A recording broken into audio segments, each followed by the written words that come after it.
By June 1649, England had been declared a Commonwealth, and Oliver Cromwell, Lord Protector, a king in all but name.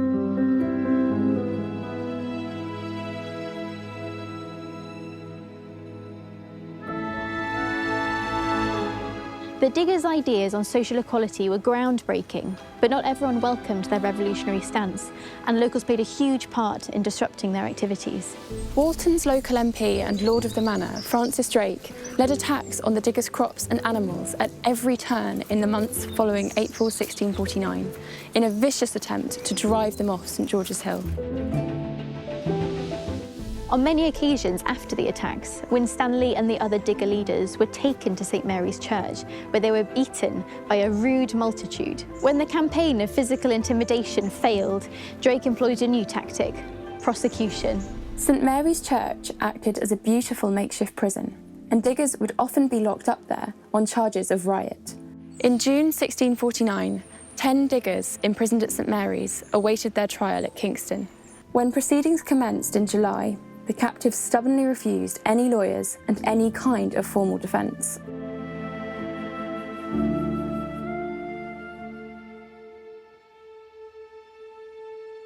Although they did not know it, the July trial marked the start of the end for the diggers at St George's Hill.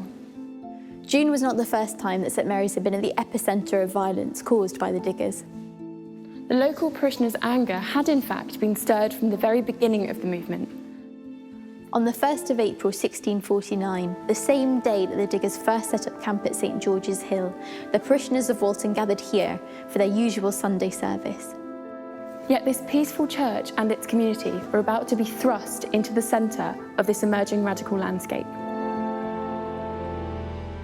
As the service commenced, 6 radical soldiers burst through the church doors, halting the priest in the middle of his sermon. They called for an end to some of the only practices to have survived the Civil War.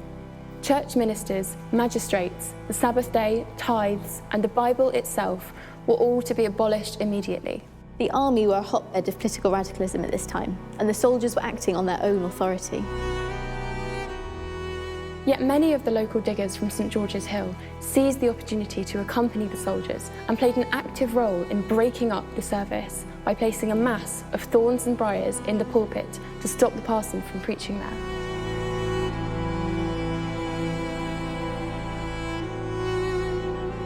It was here that the news of the digger movement reached concerned local onlookers, who would resort to force just 2 months later.